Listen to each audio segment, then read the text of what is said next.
Hello, and welcome to Fallawsophy. I'm your host, Jennifer Fallaw-Doering, and tonight is episode 3 of the new team.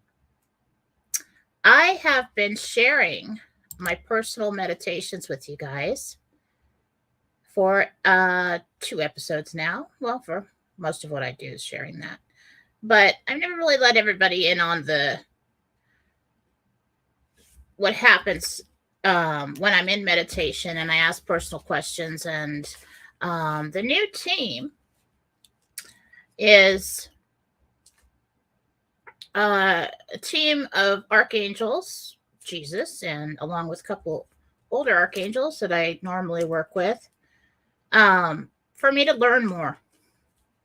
I've got more to learn. And so I was told by Archangel Chamuel a while ago that I would be getting a new team.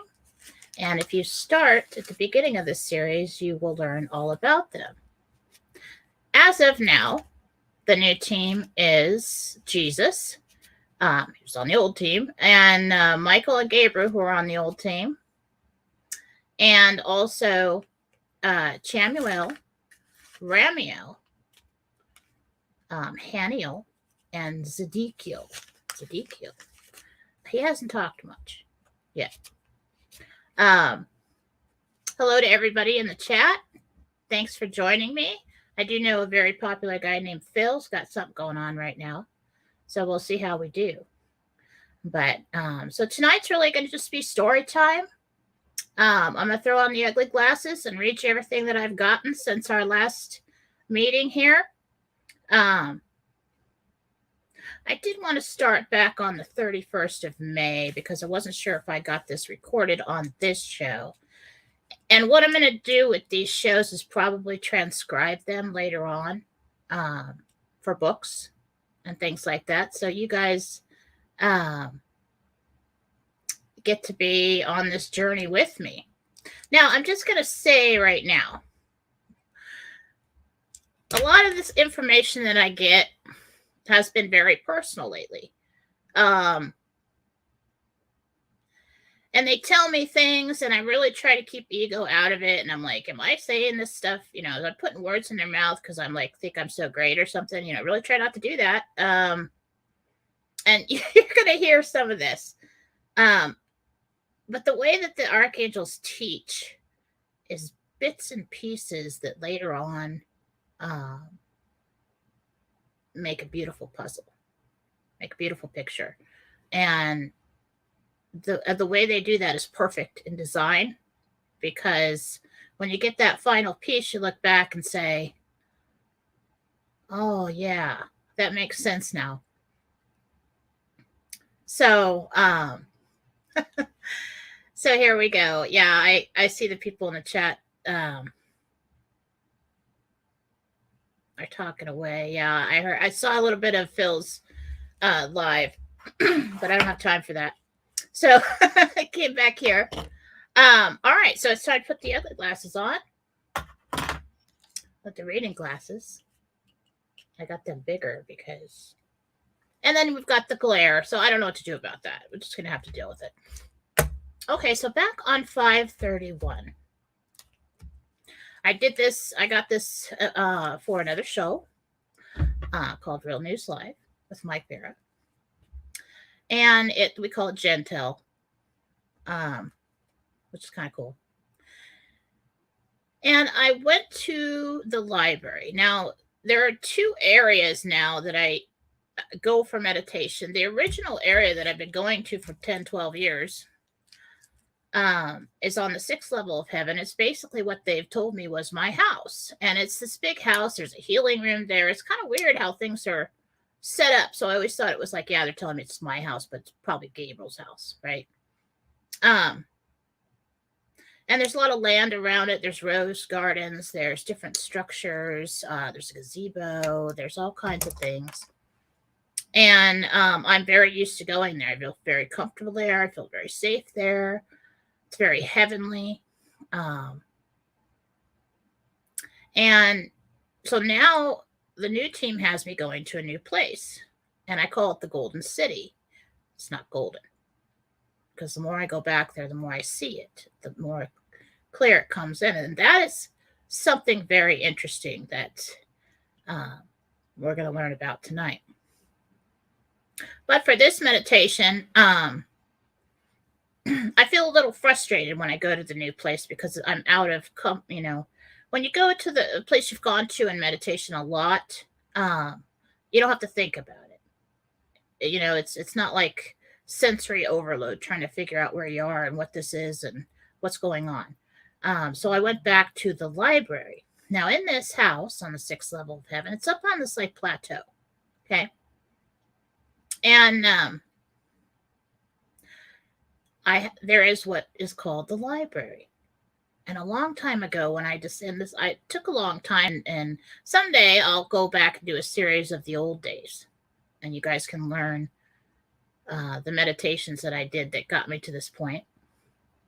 But there was a process at one time of me discovering that house and what was in that house, and I'm sure there's things I haven't even seen there yet.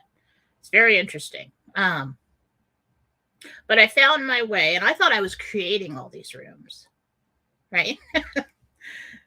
And so I go in, and I opened the door a long time ago to this library, and the library is an odd room. You walk in, and it's dark wood, and you look over to the right, and the entire wall, the ceilings are probably 15, 20 feet tall. There's a giant stained glass window with Blessed Mother in the middle of it.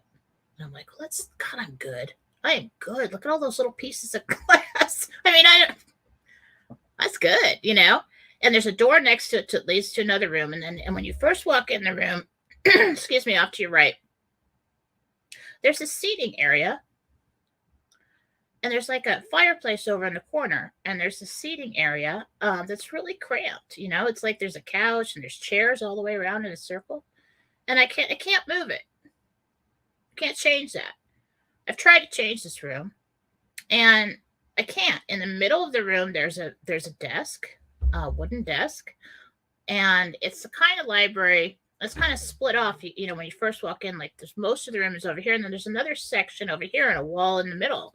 It comes halfway into the room, and that section where the stained glass window is, and around you go around this way, and it's all those dark cherry wood floor to ceiling bookcases, and there are different like cabinets and things that hold things, objects, bottles, scrolls, books, all kinds of things. And somebody asked me, I said, well, if you've got all that stuff in there, why don't you go and look and see what it is? First of all, because it's hard to read things when you're in meditation. But it's funny because when I'm in meditation, I can't seem to stay in very long, no more than an hour. And I'm task at hand. I come in for a certain reason, for answers for somebody, something about my life, to learn something. I go and do healings, something like that. And the library was very hard to be in the beginning. It almost looked like you were looking through water. So that the energy there, the vibration was very high in that room. And so you've got this part of the room is all dark wood bookcases with all this stuff in it. In the very back of the room, there's another fireplace, kind of one of those that probably comes up neck high. It's a big one that starts floor up. And there's 2 chairs, high back chairs that sit in front of it. And sometimes I sit there and I talk to Gabriel or Uriel. And in the very back of that, over in the corner, there's a staircase that goes upstairs. And then there's more rooms upstairs, which are very interesting. And then on the other side of the room, there's this long conference table. Excuse me. And I've sat there with my original team of 12. plus me, I think. I was 13. I have to look at my notes. I forget a lot of things. It's like walking into a dream. I think that's what the whole memory problem is with me. Going in and out of different dimensions all the time is like walking into a dream, and you forget a lot of things. So, in the very back of that room, there is another door, and it leads into Gabriel's office. And all of those meditations that I did over years are in spiral notebooks, in drawers and piles. And so someday I'll have to go through and find the beginning and put them in order, and I'll do a series on that. But right now we're going to start where we're at. And on May 31st, I went into the library, and I met, I have to finish the story. Wait a minute. Okay, so the first time I go into the library,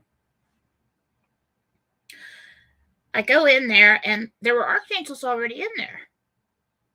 And there's like Chamuel and Jovial and Raphael and Gabriel and Uriel. And I was just like, huh? How creative am I? I mean, look at this. Isn't this nice? And they're just like, they treat me like a child. They're just like, you're so sweet.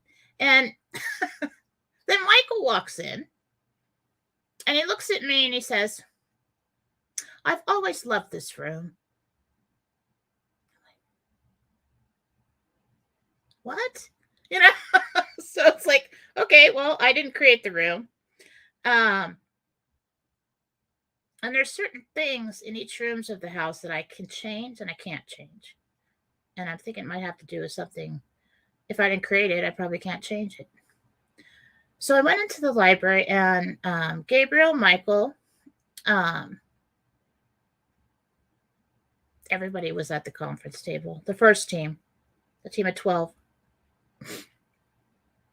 And on that team, a lot of archangels, and there's Mother and Jesus there. And I was frustrated.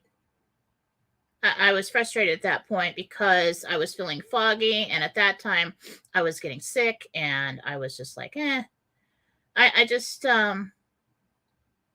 need information for the people. What's coming? And so I want to have it documented what's coming. At the time, I was hoping for information within that week, within the next few days, but I think that this is over a short period of time. And they said that info comes out about the New World Order, exposing that. Not entirely, but it starts to trickle out. The law of one.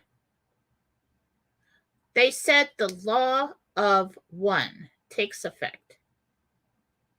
And I think I had heard of that before. I'd heard it mentioned in David Wilcock's videos and things, but never really got into it, never really looked into it, never really paid attention.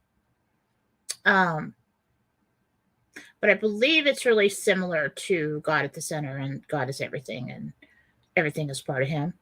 I'm not sure yet.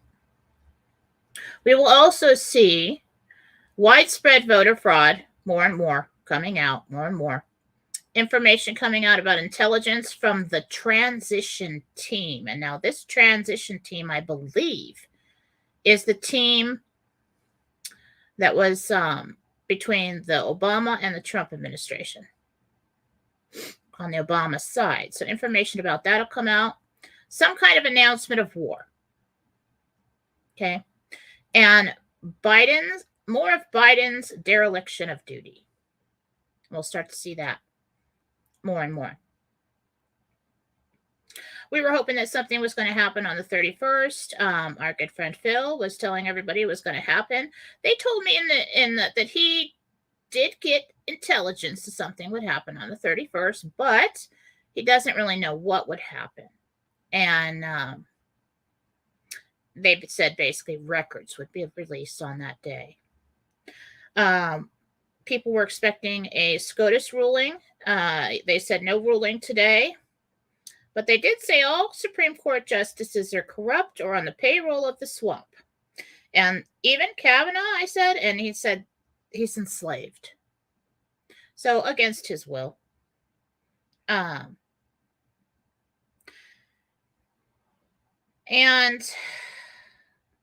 watch the Sussman trial. And we know what happened with that. And we're still waiting for information about the papers that I had seen on the table at the new Golden City meeting room. It's the beginning of disclosure in mass. So, and the public will begin to become more and more angry with what they find out. All right, so that was 531. And then I went and did another meditation on 531. So I met Gabriel and Michael in the field. And now when I say I meet in the field, this is up on the plateau where the old house is. There's a tree. The tree is where I started my meditations, because when people told me I was widowed, and people said, you should meditate for stress, and I'm like, I don't know how to do that. Okay. And so I knew I was going somewhere. I don't know how I knew that, but I knew I was going somewhere. And so I decided, well, there was this tree. There was this tree in my dreams over time throughout my life that I would end up at. I would go to this tree, and when I was little, I'd climb in the branches, and there were friends there. And I remember waking up, standing next to this tree, talking to people. So I said, I'll just go there because I know that's a safe place, and I want it to be in heaven, and I want to be safe. And so I don't know how I knew all that stuff at that time, but sometimes you just know things. And so I did that, and that's where it all started. So in front of the tree is this long, probably football field-sized field. And when I say I met them in the field, that's where I was. So I met Gabriel and Michael in the field. They took my hands and led me to the Golden City courtyard. And so when that happens, they take my hands and you walk like 2 steps forward and you're there. That's it. No big long journey, nothing.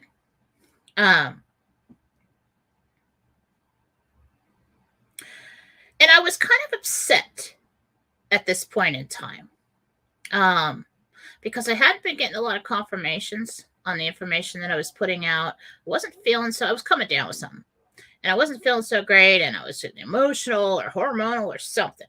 And I was foggy. And so he said, come here and sit with me. So there's in the middle of this cobblestone courtyard of this, looks like a fort. It's very Tibetan looking. And it's not golden anymore. When I first got there, everything looked gold. And they told me that was just my perception at the time. It has changed. It's more of a terracotta kind of sandy looking color now.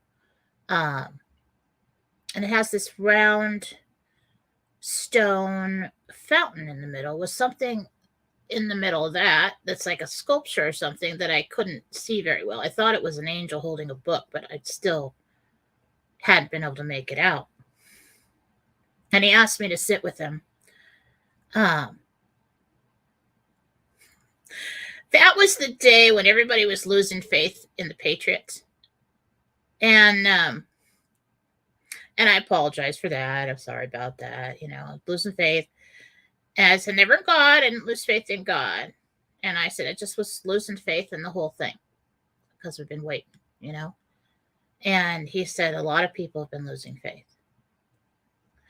He said, it's very important now that yours does not waver.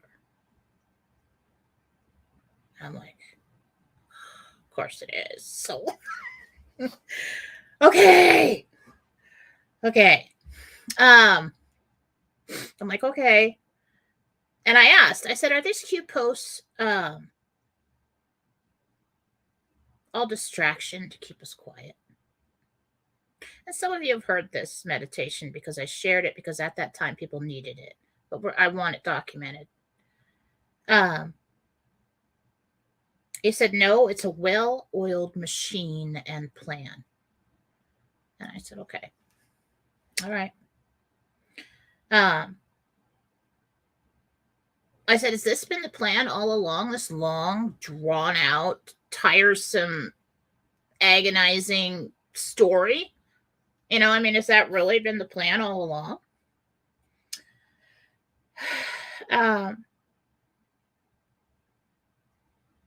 He said, remember that this is his 4th attempt. And I went, oh, that's right. And I said, oh, yeah. And so I remembered a long time ago. And at the time, it just seemed so random and stupid and crazy, right? And he told me that Donald Trump has actually traveled back in time and lived it all again to do this. And this is the 4th attempt. The first 3 failed because they rushed in. They made a mistake. And what he was telling me is that, yes, this is long and drawn out and painful. But they're doing it in such a way with the minimal loss to the public and very carefully. And I'm like, so did he go back with others? 4 others. And I said, who are they? And he said, that's not important. I'm like, okay. Sometimes they won't tell me things, because that's none of my business. They've actually told me, that is none of your business. Okay, that's fine. Okay.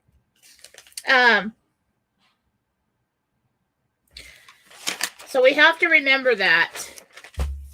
And I said, he said, every I dotted, every T crossed this time. And I said, what happened when they lost? And he just looks at me and goes, boo. Great. Okay, that's fine. I can wait. That's fine. We don't want it to go boom. That's fine. He says, you can assure everyone this time that it will truly be the greatest triumph ever. I said, good. Okay. So that's when Michael usually says, okay, get up. We got to go. No, they talk. I'm so sarcastic, but they think it's funny. They humor me. They don't get mad at me. It's not like being in church with the priest and you're just like, hit you with the ruler or something because you said something wrong. But so Michael's always the one that tells us it's time to go inside. And so I was walking with him. He goes, come here. And he kind of, sometimes they'll take you by the arm. And I'm walking and he says things a certain way. He says, I can feel your heart. And I said, and he said, why are you sad? And why is what he said was, I can feel your heart. Why are you sad if you have nothing to lose? I'm like, I don't understand that. And I just calmly reminded him that I have everything to lose. We all have everything to lose in this situation. If I'm wrong and I've been coming out here and everything that I've said is wrong, then people won't come to me anymore, which will be fine. I'll just go back and work somewhere. I mean, But, I've really kind of put myself in a position where, I kind of have to be right about some of this stuff, I mean, I have been right about some of the stuff. And I said, if the world falls apart, I've given all of myself to this venture and stand to lose everything.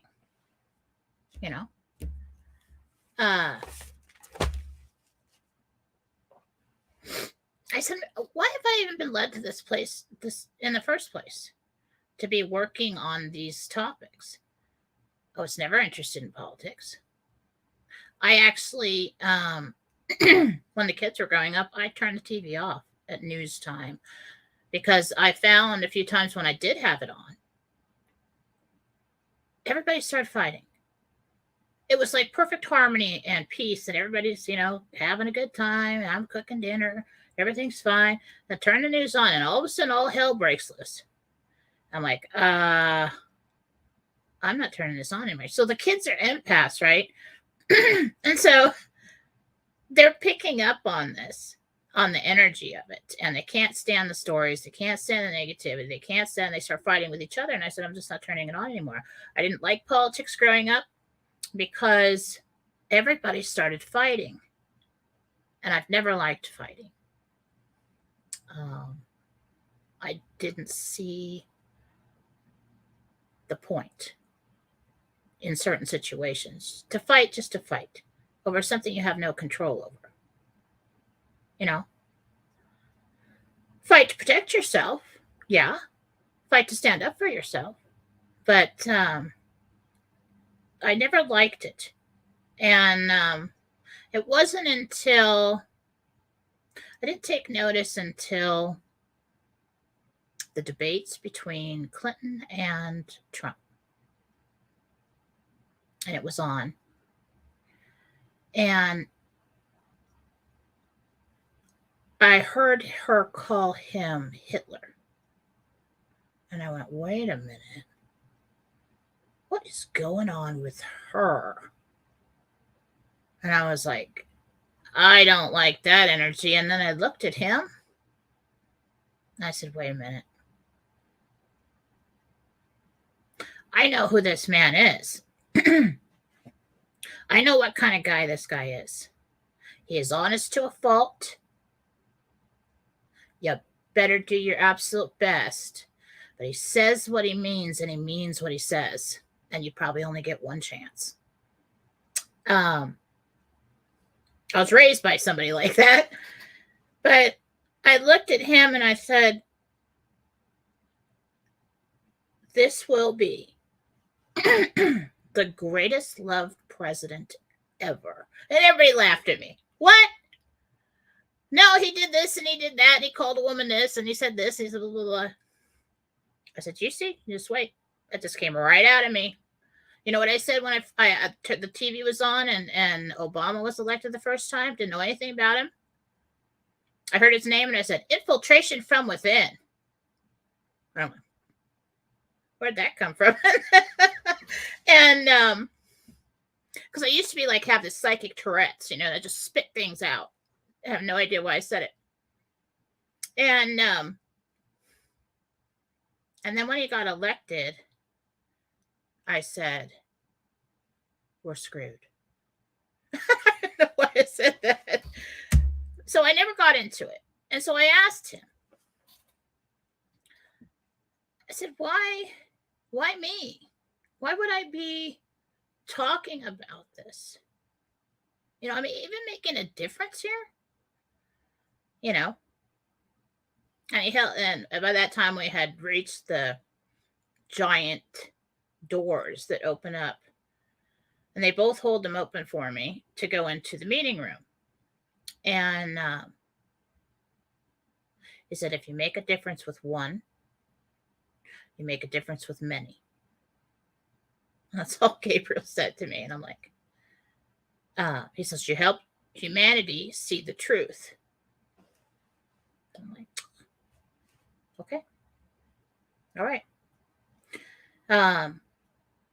And so Michael walked into the meeting room, and I'm kind of just standing there in front of the door, and everybody starts, you can see them moving around. They're all starting to come to the table. And I said, why did you say that I have nothing to lose? I still didn't get that. And he said, he looked at me sternly, like, Jennifer. He says, you have everything to gain from this experience. Okay. That is okay. I will not ask that again. And And then part of the team was standing over off to the side, off to the right side of the room. You got the conference table right when you walk in. You got the other side of the room. I saw Haniel there. And I was just very emotional in this meditation. And I've never done this before. I just hurried over to him and gave him a hug. And when I did, I kind of, got a little emotional. And he goes, "You're scared." And I said, scared, hormonal, either one, something's going on with me today. And he hugged me like really tight, like when you see somebody that's a really good friend, like you haven't seen in a long time. And he said, "Everything's about to change." Like, that would be good, because he's like, there. He said, I think he actually said that, there. And then he hands me something. They do this sometimes when I have trouble. I get a piece of jewelry, I get something, and it's kind of like a trigger for me, some kind of assistance to help me do things. And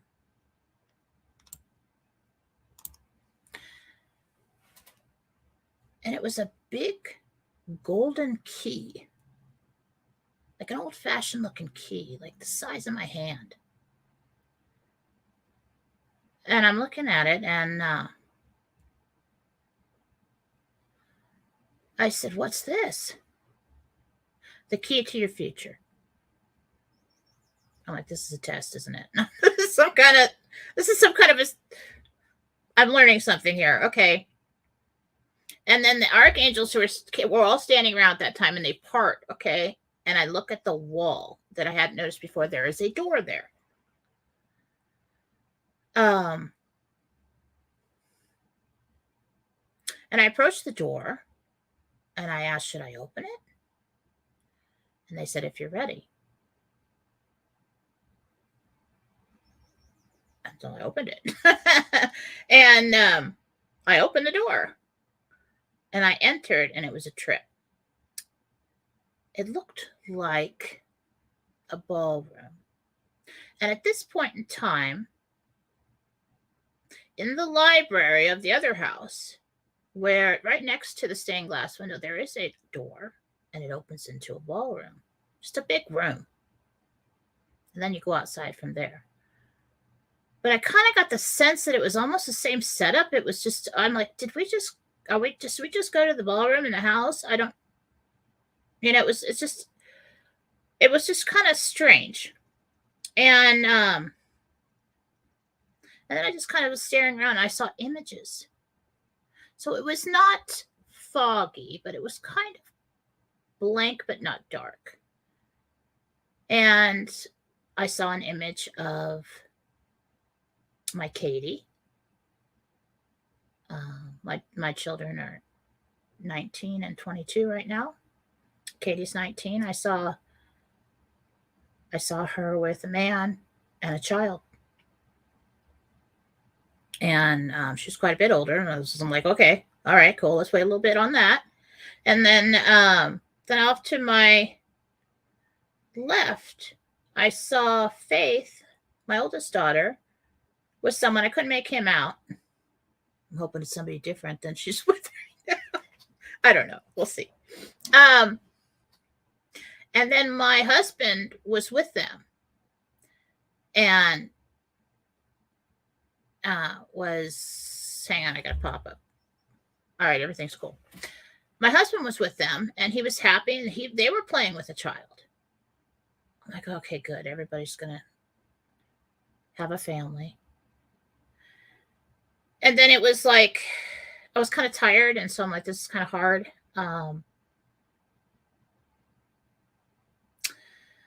So I started thinking too much, and I couldn't really see them anymore. And Haniel walked up next to me. I said, "How does the future look for the people?" They will be pleased and free.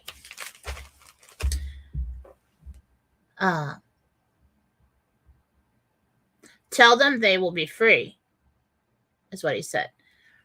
I said, okay. Then I saw an image forming past that image of Katie. And it was kind of like, I knew it was some kind of big cylindrical, it looked like the top of a plane, a large plane. You could see the smooth surface, the nose, and around the top. And I saw stairs coming down.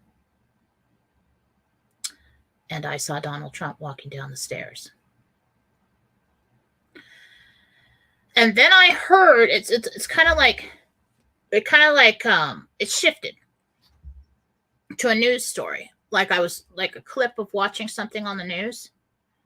And there was a woman on the news saying, the president has landed in Air Force One, and it kind of trailed off. I'm like, he's going to be president again. Okay, that's good. When will we be free? He said, in the coming weeks, you will see and understand the timeline. I'm like, okay, that's fine. As long as we're moving forward here.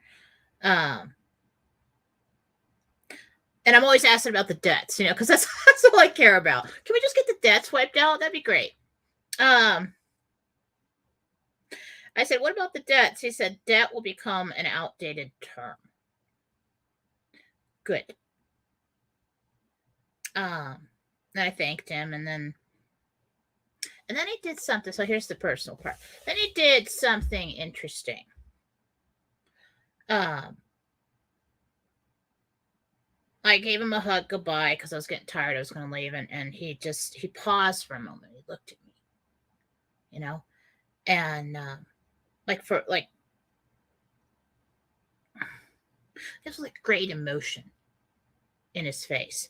And he said, I've missed you so. And I'm like, really? I was just puzzled. I was like, and he said, we're very close. You and I are great friends. I'm like, oh, well, that's great. Okay. I don't remember. That's great. So they'll do that. And so then you get this, and I'm sure I'll learn more about that later. So you get this little bits and pieces. And it could be over like 10 years. It could be over a week. But you'll remember something from before. And then another, and another, another. And then and this is how they teach you. Because if they were to come out and tell you everything all at once, hey, guess what? This is who you really are at home in heaven. And, all these people you just think are human, they're all like really awesome things in heaven. And they're like, have their own missions and stuff like that. And they told me that this is yours and this is what you are. And this is all the lives you had and stuff. I would be like, no, I'm not. I don't accept that. But the way that Jesus and the archangels, they teach you is perfect. It's absolutely perfect. You have enough time to absorb. And when you get another piece, you fit it together with another and another, and you just kind of like, and they know at what point in time you're ready to accept something or not. And so it's perfect. So then we get up to June 6th. And we had a Gabriel situation update, June 6th. And we met in the courtyard. So we're going back and forth from 2 locations. So when I told you that off the library, there's a door and there's a ballroom. If you go outside from there, there's a big, I'm sure it's not concrete, but it looks like a big concrete courtyard with, really pretty railings. And off to the left, there's like rose gardens. It's beautiful. It's huge. And so I met him there, and he asked me to sit. He already had somewhere for us to sit. So usually when you meet with them, like if you want chairs to sit in, there's chairs. It's just like a thought, and it's there. So there was already this elaborately carved love seat couch, dark blue fabric. Well, maybe like a royal blue. Maybe like behind me. A little bit lighter, maybe. And so I sat down, and then I saw my dress. And it was like this spark, not like major sparkly like sequins or anything, but just had a gleam to it. This sparkly dress, and it was like an ice blue, like really light blue.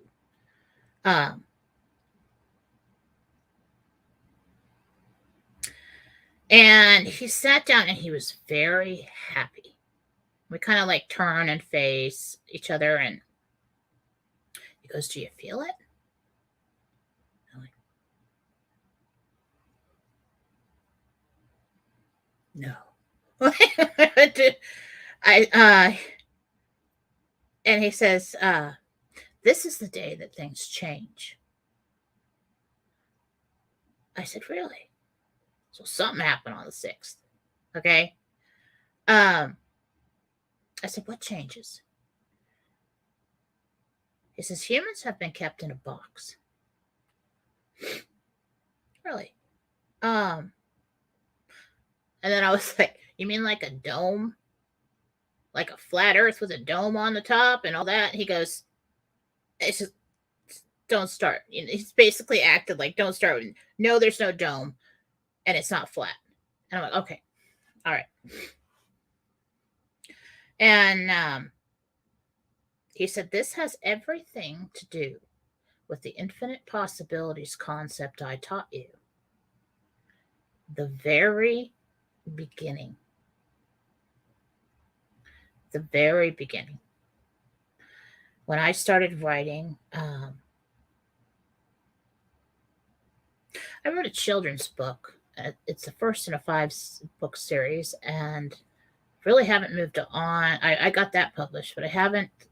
It's a novel. I haven't moved on. I got book 2, like 2 more chapters, and it's supposed to be done. It's huge. I never finished it. There's supposed to be 5 of them, and it's because I just really got stuck. I just really felt like there was more for me to learn. All these concepts that I've learned are going into this fictional story for children. But when I wrote the first one, I wrote it from page 1 till the end. I didn't map out characters. I didn't do any of that stuff.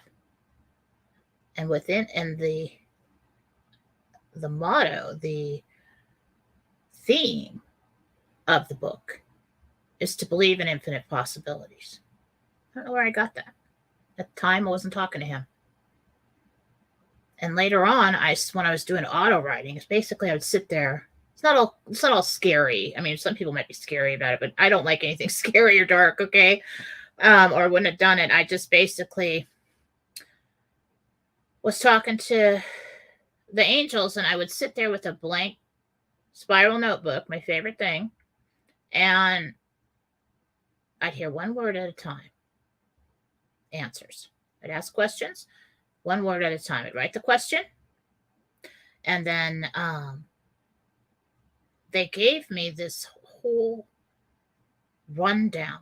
And God, I wish I had it in my hand. I don't know where it is. Some of these spiral notebooks. But it said basically that soon, over time, the light will get lighter because the dark is getting darker. And there has to be a balance. You cannot let the scales shift. That people will raise their vibration. This is before everybody started talking about this stuff. Raise their vibration to a point where they will begin to consciously create. We're all creating right now, but consciously create. And trying to remember the rest of it. Even the weather will be tailored to suit, it said. And it also talked about, let's see, even the weather tailored to suit. Many things, but I was surprised by it. I was like, you're tripping, okay? You finally lost it, girl. And I said, why are you telling me this? I wrote it down. Because you chose to believe in infinite possibilities. And that is where we reside.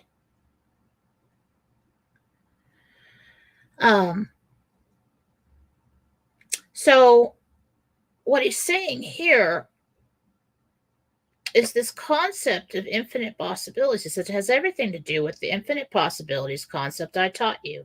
People will begin to see past their perceived boundaries now. Of course, it's a progression. Everything is. He says the skies will open up for them. And I said, does this have anything to do with the finances? I'm always going back to the finances. Yes. And he's still very happy about it, even though I said that. And he says, yes.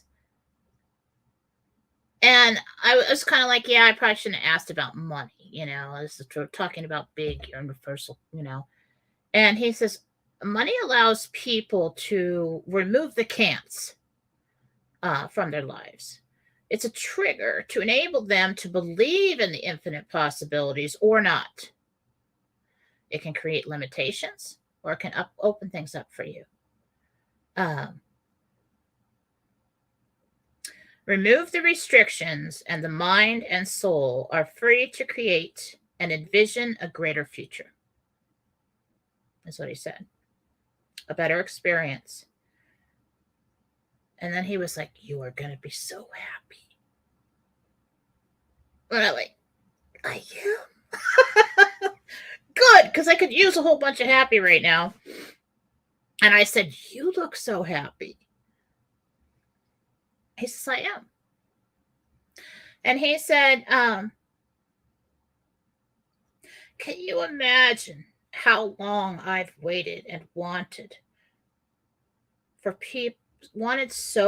people to be free and happy? And then I thought about that. And I was like, yeah. Because you think about the archangels, and the angels, they assist humanity. They assist God as you. Play out the script of experience. And that's why they don't interfere with the free will. They assist you in completing your mission. So you write out a script. It's got all other kinds of people involved.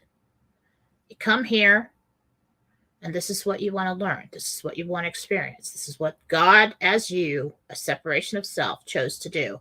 And the archangels know that, and they assist him in doing so. And they've watched all forever. And I was like, yeah. And I'm like, so we really must have something good coming. If he told me that. Because he's seen it all. I've been the messenger. Gabriel is the messenger. God's messenger. So if you take a look at some of the archangels' names, look it up. God's messenger. God's hope. God's joy. God's whatever. They assist humanity on their path. So let me just throw this in there. Because as people throw this at me all the time. Oh, you're talking to archangels? That's evil. Really?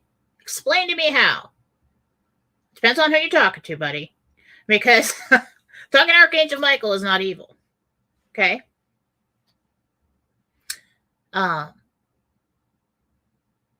they assist humanity in what they are supposed to be doing.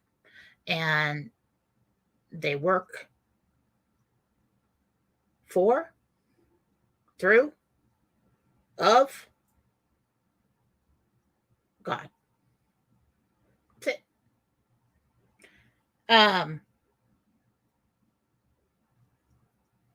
And so I said, so it's a good day. And he said, it's a day to celebrate. You don't know why yet. Celebrate anyway. I'm on for that. Let's do that. I'm all for that. Okay, so another meditation. Looks like I did 2 in one day here because I've got it dated the 6th. Maybe my dates are off. But I met Gabriel and Michael in the field by my tree. We went to the Golden City. And you're going to trip on that. I said, what should I call this place? Because I can't call it the Golden City. It's not golden. I heard Hancock and Shangri-La. But I know that the understanding of Shangri-La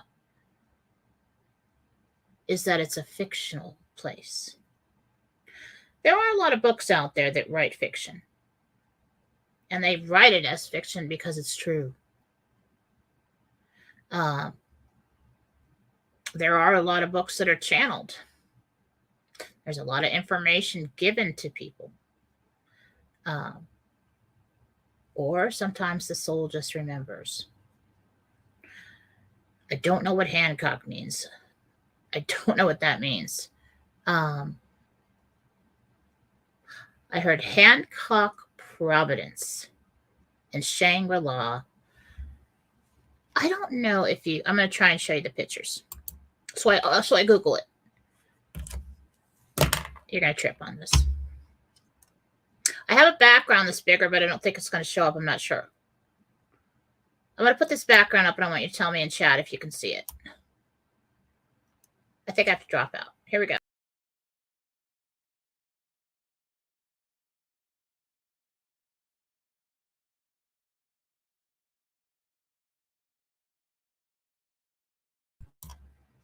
Okay, and then I have this other one that's smaller, so we can talk about it, but it's going to go right in my face because I don't know how to move it over. So you should be able to hear me still. Okay, so I Google it. Do you see the plateau above? This is what trips me out. So if you take this thing and turn it around and made it bigger, and there was more like domes on the top, and it wasn't so red. Remember the water? Remember how high up we were? And when I looked through the windows, there's water streaming down. And then we came from the plateau above. You see that plateau in the back? And that's where the other house is. It just totally tripped me out. I'm not saying this doesn't exactly look like it. This is a lot more sharp in its architecture with the rooftops and things like that, but they do come out like that. Very similar. But the place that it is what struck me. All right. So, still not sure on the name. Working on it. But that's what I heard. And it tripped me out when I found the picture. So we'll see. Bits and pieces. So we're there, and hang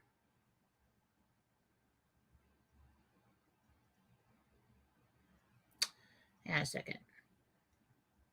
So the walls are very tall. So within the center of this place, you have this courtyard. I've told you about it with the and now kind of like a terracotta color.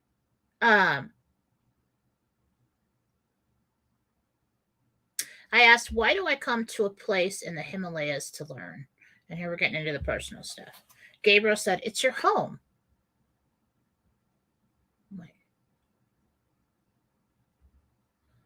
This doesn't feel homey. I don't remember any of this. I don't know how this could be my home. This is weird. It's my home. What do you mean? like a home I had in another life on earth, or like in heaven, like my original place in heaven. Or I thought the place up there on the hill was my home. And he says to me, "That's our home." Just blew my mind. I don't even know what's going on anymore. I'm either tripping out.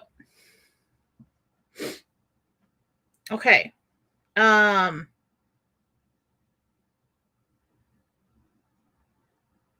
I remembered, and then it scared me even more. Okay. Not like scared, but like I put pieces together. Then I remembered in the beginning when I went there, they told me that it was the home of the seraphim elders. So there's a phylum of angels called seraphim, and they're very close to God. I met one once, and it was just like the joy on the face was just like overkill. It was like I've never seen anything like it. Seraphim elders, and this was their house. This was their complex. This was where, and I'm like, how could this be my home? And I've just been thinking about it ever since. I'm like, what? Did I like learn from them or what? We'll find out. And then I kind of, and I'm like, no, that can't be. And which is stupid. I'll find out later that I'm wrong. I said, no, this can't be my home. That's my ego running away with me. I probably put that in your mouth. I don't know what's going on right here. So, Michael, so Michael looks at me and goes, let's go inside. All right. So then we're walking down the arched, like giant arched terracotta and wood hallway with these huge beams. And so you get to a point where you're going to walk straight into these giant double doors that Michael and Gabriel opened for me. And then there's some down here. And it's to the, let's say to your right. It's backwards on the screen. But, and they told me I wasn't ready to see what's down there. So, of course, I look. And so, like, I go down, and I see a bright light down there. It's like brighter. It's really bright down there. And then I see this blonde woman just walk quickly across in this white dress, walk across the hallway into a room. Oh my. And then Michael told me to go inside the meeting room. And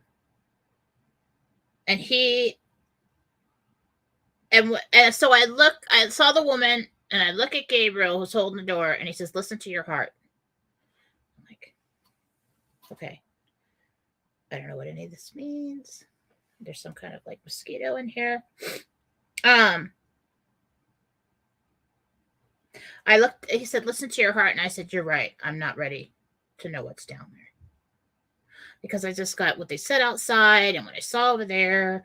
And I was like, this is kind of, I think this might be a little bit much for me at this point in time. So I sat down at the table, and in my peripheral vision, I saw the others come and sit down. And I said hello to Chamiel, Ramiel, Jesus, Sadiqiel, Haniel, and asked, so I always feel like something's missing when I'm sitting with all of them. I feel like something's missing. And I my thoughts go to Barkiel. Now, Barkiel is a warrior angel. His dark short hair, he really kind of dresses like Gabriel pretty much, but it's a little different. Kind of got like the slat skirt and the breastplate and stuff. I met him a long time ago. So when you're doing a cleanse or a healing on somebody in the healing room, if somebody's got like more than one attachment that comes off, I'm not gonna describe it to you because it's gonna put fear into you. But we just rip those things right off. Sometimes there's too many, And so I rip it off, I grab it by the neck, I pin it to the ground, I call Michael, he comes and get it. If I'm pulling more than one off, Michael takes it down to the dimension it belongs into and seals it up. God's honest truth here. Then if I see another one peeking out from somebody, I take that one too. And then I call Gabriel and he takes it and seals it up. Well, like there's another one. One time there was another one. And I called Barkiel. I didn't know there's a freaking fly buzzing around in here. This little Barkiel. And I didn't know who that was. And he came. Fast as I said it. Fierce. And he took it away. And over time, I have interacted with him a couple times. But I asked him, why do I always want to call? Why am I always expecting to see him? And then Jesus always sits at the end of the table, and Jesus is so perfect at everything that he does. He just goes, come here. I'm like, there's Barkiel. He walked in. And so I was like confused as to why is he part of the team? Is he supposed to be part of the team? I just always feel like there's something missing and my thoughts go to him. And I said, I'll skip this part. I'll go back to it.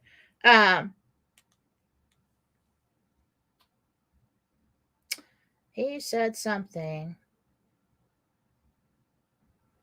It's the next page. Hang on. So let me get to this and we'll go back to Barkiel. I asked, why do I always meet up with the male twin of the archangels? And Jesus said that is an excellent way to refer to them. So a lot of people, there's a controversy where people say, no, Haniel's a woman. Certain archangels are female. Certain archangels have a twin when they were created. You've got a female aspect and you have a male, and they are absolutely separate entities.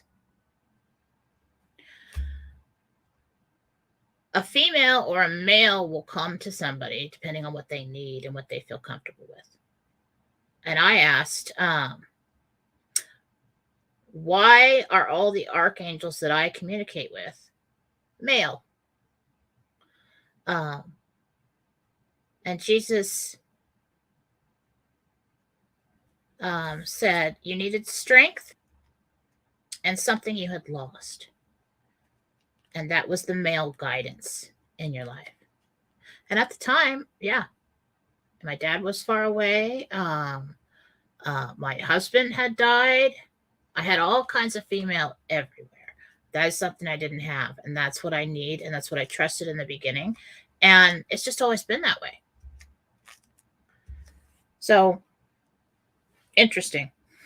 I said, do I know the females? And he said, yes, you know all of them. Well, that's interesting too. So the Barkiel thing was curious. I could tell you an amazing story about an individual I know, but that's personal information. Maybe someday, if he lets me.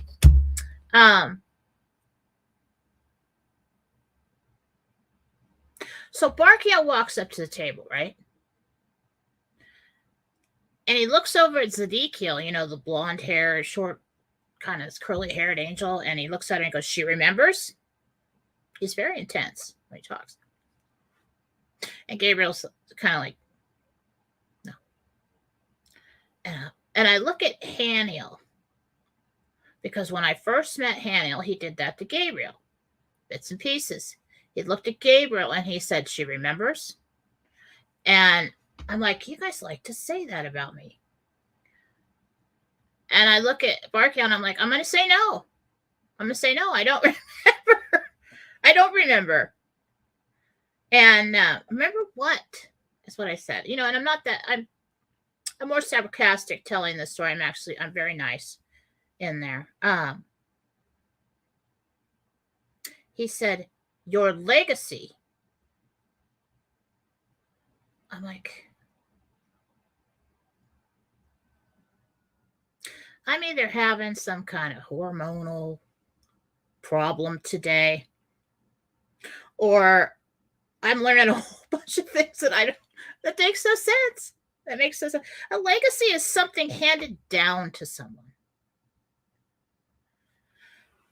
So I don't know what that means either. And I said, no, I don't remember. So when I said I didn't remember, he stepped back, he put his hands behind his back, legs parted, and just stood back at the wall while the rest of us talked. And just stayed there.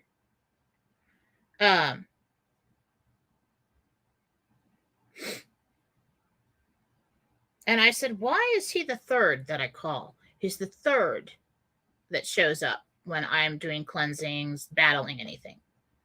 There's really no battle. You just get rid of it. Jesus said, we sent him to be with you, in the vicinity of you. And throughout your life, you will see him. And I'm like, cool. Well, that's a good one to have around. I mean, so it's this bits and pieces thing. Bits and pieces. You string them together. They tell a story. They teach you.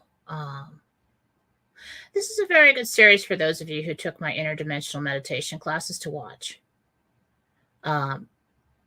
Because it kind of shows you the inside look at what's going on. Everybody's experience is going to be tailor-made to you. It's going to be absolutely yours. This one's absolutely mine. And so then we got to work, and I said, what am I here to learn today? And so here's some more stuff that doesn't make any sense to me. So he just puts this, God, I don't have anything about the size. It's about the size of like a tangerine, okay? Pear-shaped, white-looking crystal with light in the middle of it, in the middle of the table. And I'm looking at it. Like, crap, this is going to be hard. They're going to want me to do something with this. And it had a light in the middle of it, and he says, take it. So I kind of hesitated, and I'm like, I don't know. What if like evil has slipped into my perception and wants me to take some kind of evil stone, or and so I said, if this is of God only and will help me help his people, I accept. And so I picked it up, and I'm like, okay, we're good. I can pick this up. It's not trusting them. It's really not trusting my perception. Because I wasn't really, this was a weird one. This was a weird meditation that day. And I held it in my hand, and the room disappeared. And then all of a sudden, I was up high somewhere, and I was zooming in down on the ground below. Like I could zoom in like a camera. And what I saw was almost like desert with like sagebrush and things like that. And then I kind of pulled out. And I was like, I put it down, and I understood that it would help me see in a different way. So there's something that I just know how to do. If somebody starts talking about a location. So I wonder what's happening off of here. I don't really have to know the location. If I see a picture, their words, I can just, from where I'm sitting, it looks like that. You just kind of zoom in like you would open something up on your camera. And I can see what's there. I can also go into meditation and go there with the archangels and walk around. But when I'm sitting right here, I can tell you what's under the ocean. I can tell you what's in that cave. I've always done it. Talking to people on the phone when I was a kid, I could see the inside of their house. It turned out that everything was backwards, like a mirror image, like when you take a picture with your iPhone of somebody driving a car and it looks like they're on this other side of the car. But I've always been able to do that with accuracy. So I asked, why Why do I need this if I already know how to do that? And Jesus said, it's part of who you are. I'm like, okay, this stone is part of who I am. So I looked at Gabriel confused, and he said, put it on your head. Really? What? I put it on my head? I mean, now I'm tripping. And so then he gets up, it comes next to me. I see his body right here. He takes this like crown, like half hat thing off my head. So, do you know how a crown would, like, if it was metal, if it was silver, it would stick straight up and kind of be like a half moon. This does, but it kind of like lean back on your head like that. And I was like, and then I remembered a long time, years ago, I was talking to Blessed Mother, and she put like a crown on my head. And I really haven't thought about it since. I never see it. You don't look at your head in meditation. I mean, they've given me all kinds of jewelry to wear to assist me in healing and remembering and all this other stuff. So he takes it off my head and he puts it on the table and he sits down and he looks at me just highly entertained at what I'm like.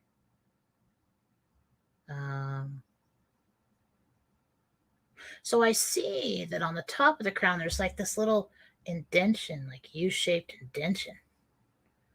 So I take the stone and I put it there and it just like melts into there. I'm like, that's cool. And so then I put it on my head. And I looked around at the table and like when I look up, I could see. So normally when I see them, it's kind of like a tunnel vision kind of thing. The clarity, the definition. So you'd see Gabriel's face, but maybe not so much you'd see the hair, but it was almost maybe like everything's blurred out except for just the middle. But then when I looked at Michael and Hannah sitting next to him, I could see the definitions of their hair, their eyes, everything. And I was just looking around at everybody at the table and I was like, I said, I won't question that I can see anymore. I won't. Okay. I won't question that I can see anymore. That was the lesson in that. Doesn't mean there was an actual stone. Doesn't even mean there was an actual crown. But what they wanted me to stop doing was holding back and thinking, well, maybe I didn't see that. Well, maybe I can't see that. This is hard, or I can't do it. You know? I said, okay.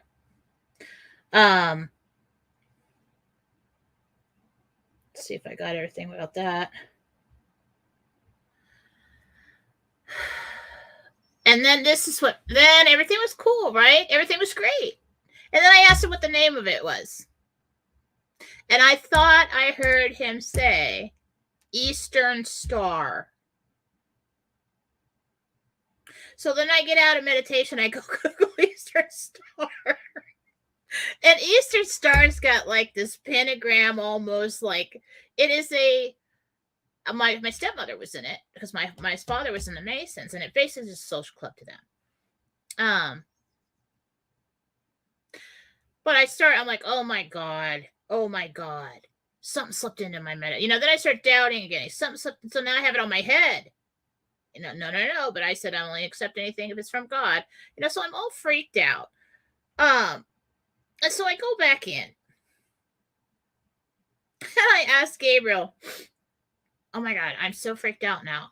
Did you say Eastern Star? Did you say, what was that? What was that? And he said, it's a star. And I remember when I was in the meditation and they said Eastern Star, I looked at Jesus like, what? Star is like supposed to be some big swirling ball of gas out in the universe somewhere. And he said, anything bright that can be seen from a distance is called a star. That's what Jesus said. They refer to anything bright that can be seen from a distance as a star. So, the end of that meditation, I asked Jesus if he had anything to say to the people. He said tomorrow is a big day, for financial institutions. So that would be Tuesday, 6/7. He said, those in the know will know. So that tells me that the big higher ups, the financial institutions, those people will know. And I believe that did happen.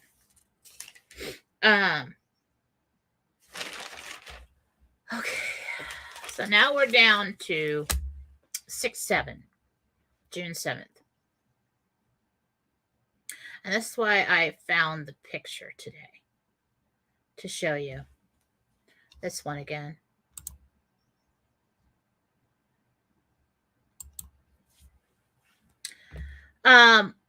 I just went straight to the Golden City this time. I'm still calling it the Golden City because I'm not sure about the name.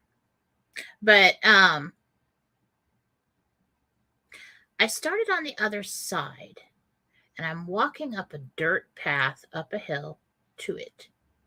And it is a very tall, like fort-like rectangular, large complex of buildings, kind of housed within a big wall, I think, like a fort. And the path was up a hill. It was dirt. I turned around to see what was around me, and I saw a sharply etched mountain range. And it's stuck up through the clouds or a mist. I did see foliage, not large trees. And then I thought, why would there be clouds in heaven? And I thought, well, there's water in heaven. I just had never seen any before. I'd never seen clouds in heaven, but there they were. And so I walked up the road, and I was noticing my surroundings. There were little small pebbles, little round, smooth pebbles on the dirt that led to the place. And then I walked through the wide square opening that was probably like 25, 30 feet tall. Probably, I'm not good at this, the same amount wide. And it was about that thick. So you're walking through for a period. Immediately you're stepping on the cobblestones, but you could see that that these are actual buildings. It's not just a wall. This thing is in here. Probably about 30 feet thick on either side. So I walk in, and I see Gabriel standing at the fountain. So I see him standing at the fountain. And he immediately, there's just an exercise. Okay, he didn't say that, but he looks at me and goes, can you see it now? The fountain. I'm like, okay, we're going to try and see what this fountain is now. It's like my third attempt. I was looking up at it, and you really can see something like wings up here, and then something comes out this way. I assumed last time that it was like an angel holding a book, because that's kind of like, but I could see more definition now, and I'm seeing more of like an animal body and a head. And I immediately, I immediately think Pegasus. Oh, that's nice. Isn't that nice? It looked like a winged animal rearing up. I can see now why I assumed it was an angel with holding a book. The front legs were up in the air. I asked if it was a horse, a Pegasus. And then Gabriel said, it's a griffin. What's a griffin? And then I was like, okay. I don't know if that's good or bad here, but I'm assuming it's good. And this is another thing that I've been struggling with is I find myself questioning my perception in these unfamiliar surroundings, and I don't like that. I get upset with myself about that. And so I told him that, and he says, you need to trust me. I'm like, I know, I'm sorry, God. I'm such a pain in the ass. I'm so sorry. I told him I just don't want to be fooled by or misled. I don't want to give evil any access to me. No. And he understood. And he said, just trust me. He said, do you remember what I told you a long time ago? And I said, which time? You told me about 100 million things. And he said that I would never leave you alone. He said, you have to let me guide you. Okay, I will.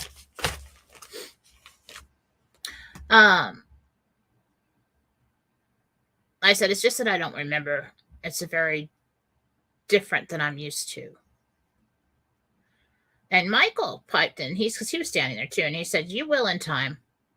It's just a deeply repressed memory that I'm trying to uncover here, is what he said. And so then I go and I take a break. And I look up Griffin. Let me find it. So I look up Griffin. I'm going to read you the definition of a griffin. You probably already know. I really didn't know. A legendary creature with the body, tail, and back legs of a lion, the head and wings of an eagle, and sometimes an eagle's talent in front of its feet. I didn't see that, probably because it would have scared me. Because the lion was traditionally considered the king of the beasts, the eagle, the king of the birds, by the Middle Ages, the griffin was thought to be a especially powerful and majestic creature. Since classical antiquity, griffins were known for guarding treasures or priceless possessions. There's more. In Greek and Roman texts, griffins were associated with gold deposits of Central Asia. Indeed, as Pliny the Elder wrote, griffins were said to lay eggs in burrows on the ground, and these nests contained gold nuggets. I don't know about that. But in medieval times, the griffin became a Christian symbol of divine power and a guardian of the divine. Now, how the hell did I know that? I didn't. Okay, so then we went inside, and when they all came to sit at the table, I saw Jesus very clear this time, because I got the crown. Oh,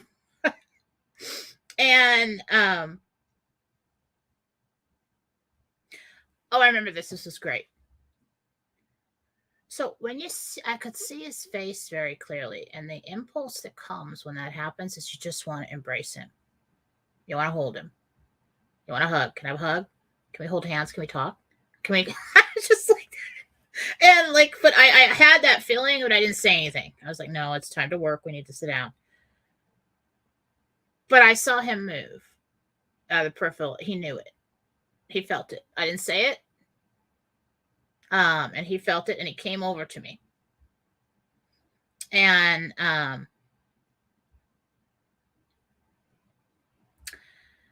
where in my notes? He hugged me. I said, and he knew what I was upset about. He was upset because I'm getting things wrong, or I'm questioning things, or I'm just not sure, and I don't know. And I said, Jesus, I'm just afraid that evil will try to deceive me, and I don't want that to happen. They cannot come here. he said. Really? Well, that's why I said, well, what about in my perception? I know they can't come to heaven, but like in my perception, they could slip in between and like mess with my brain. We have blocked that. This is why you're coming here to learn. I said, so this is like this totally safe place. And he said, the safest. Ah. Well, that is good to know. And I will relax and I will just, try my best then. And I did then. It was like then that I relaxed and everything became clearer. He hugged me again and said, I know you love me. And I love you. I'm like, oh, good. All right. Okay. I feel better now. So then we sit down at the table and, I've told you guys before, it's like a big love fest with me when I'm over there. Holding everybody's hand and hugging them. And Jesus looked at me from the end of the table. It's like they all hold hands so that I could focus. That's one thing you can do if you're just not seeing or they want you to pay attention. Everybody holds hands or you can hold the hands. So this is energetic connection all the way around the table.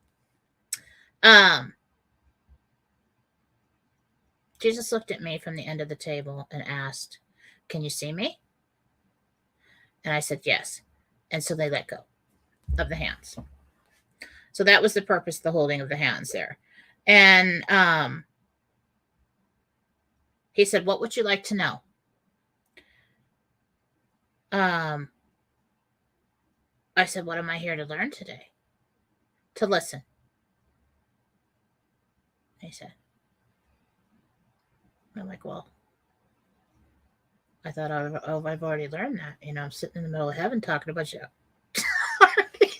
I thought I was listening pretty good. And I said, I don't do that well. He says, I said, is this new? He says, we have been preparing. He's, they disregard when I say stupid things. He said, we've been preparing you for the days to come.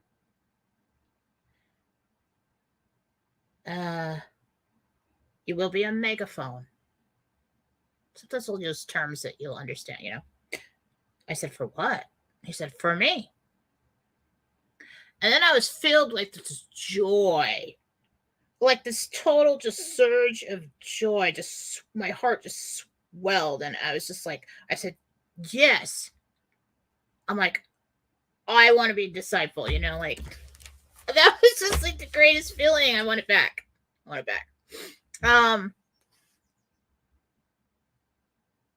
He says, tell them in the days ahead will be rocky. I have my hand in all of it. I will redeem my people. I am with them. And I said, when you say your people, Father, what about those who do not remember you? I'm with them all the same. Tell them to call out my name. He said, the heavens open and evil will flee from them. I will provide. And it's interesting because they don't really talk like that with me. It's always very lighthearted, I said, how is this different from what they already know to do? And he said, this time they'll mean it.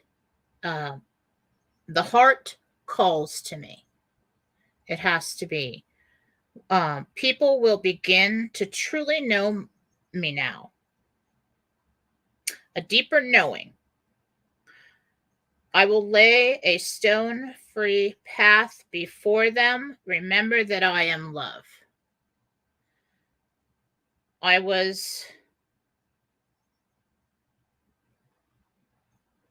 Okay, so there's the lesson. Remember that I am love. You can, and it goes along with something Michael told me a long time ago, There is never an honest, outstretched hand that we do not embrace. It's your intention. It has to be in your heart. You have to really mean it. When you reach out to God for assistance, you can't just be crying out, God help me, blah, blah, blah, blah, blah. You have to fully mean it. And he explained it to me as he was reminded me of a day long ago. And he said,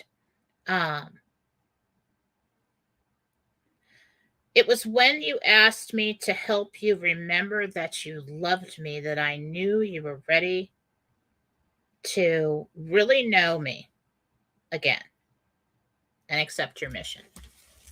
So there was a time years ago when I remember I grew up Catholic. We were supposed to love Jesus. We were supposed to, and I knew that. I didn't feel it.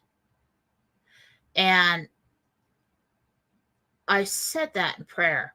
I said, and I was ashamed to admit it, but I said, I'm ashamed to admit, Jesus, that I know I'm supposed to love you, but I don't remember. I don't feel it. I knew he was real. Never questioned that. Help me remember you.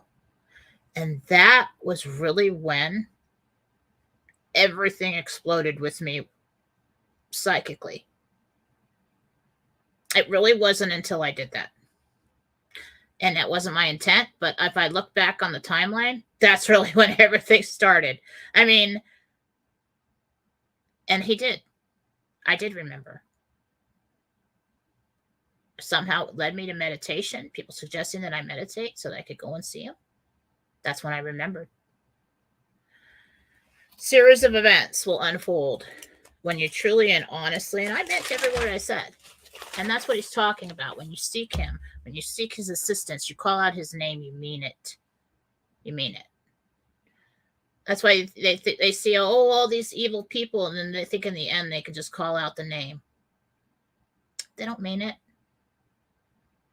They don't mean it. I mean, it's not that hard. You don't have to be perfect at all, because I'm not perfect at all over here. But what I'm talking about is, let's say you got these really terrible demon people that do terrible things, right? And then at the end, there's, oh, God, forgive me, please, Jesus. They know that their intent is not true. It's just to escape their punishments. So, and he said, remember that I am love. Love is creation. It is light. It is the seventh element. It is the element that houses all others. And he said, I said that just now, but he said, it is ancient knowledge that love sets you free. They will know that again. So this concept, it's not just some pretty, love sets you free. There's so much more to that. There's so much more wisdom to that. Because love is the energy of creation. It is at the center. And so at the very tail end of this, I asked today, was it yesterday? Something like yesterday. What will we see coming in the near future? Coins. Coins will drop, he said. And 3 currency revalues over the next 2 weeks. I think I forgot to say that on the other show today. Over the next 2 weeks. War is a simulation, he said. Created simulation. Don't panic. And then I kind of got frustrated because I'm like, okay, so we're just having this long conversation. It was totally easy. I was hearing every word. And then I get to these questions and I get this choppy answers. And why can't I hear more specific explanations? He says, your fear blocks my words.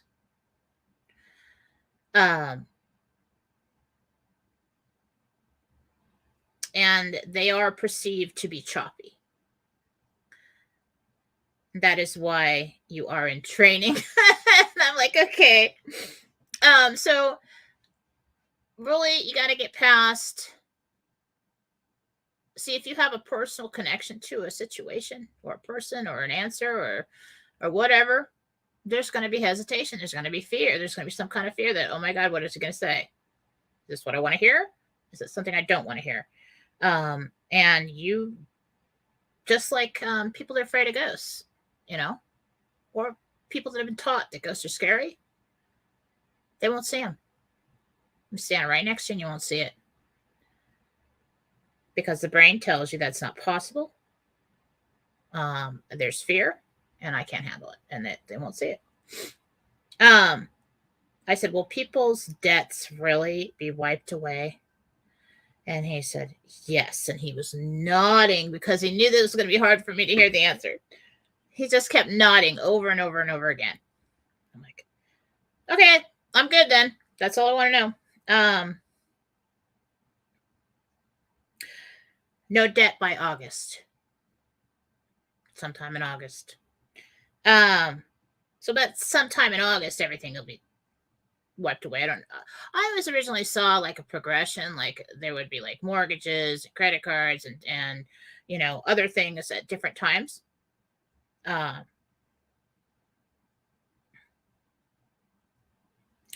said, God, Jesus, last year you said God wins August 23rd. Was that for this year? And he said, that was the beginning of the process of this financial changeover. He did win last year, August 23rd, because that was when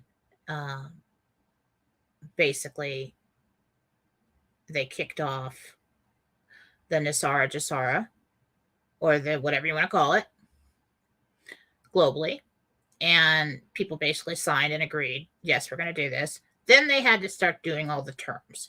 And then they had to deal with all these different financial institutions and all these different people, and everybody who wants this and wants that, and trying to get, long process, very long process.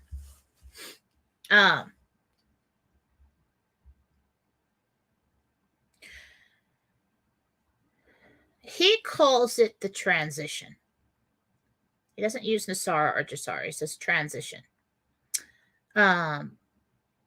He says it's taken this long to agree on revalue and terms. I said, so it's really happening. He said, it's really happening.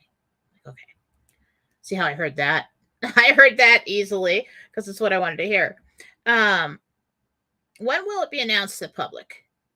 August 1st. By who? I heard secretary and I heard treasury. So he probably said the secretary of the treasury. I said, will Biden get the credit for it? And he said, no, he'll be gone. I said, okay. And then I talked to him about this, because I was calling him father, and I don't normally do that. I call God the Father, mother, and I call Jesus, Jesus. But I was calling him father. And I said, the whole Holy Trinity thing has been confusing for a lot of us for a long time. I said, you're one God. I know that. All together is one. But the church teaches the Holy Trinity is God, Holy Spirit, Son. Well, they changed it in the Holy Spirit. What is that? It's confused everybody forevermore. It's the mother. Duh. Anyway, they took it out. They didn't want women to have any powers. Man did that. And I said, I get confused by that. He interrupted me. He said, it's all me. It's all me. And I was like, and I was just trying to like, well, what about this? And then he goes, we play many roles, don't we? So it's like interrupting me and just cut me off and said that. We play many roles, don't we? I'm like, yeah. Yeah, we do. Just me as a person. I'm a mother. I'm me. I'm a daughter. I'm a friend.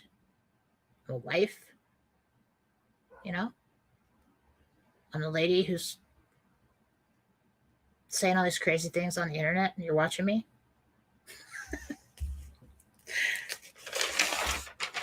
It's all him.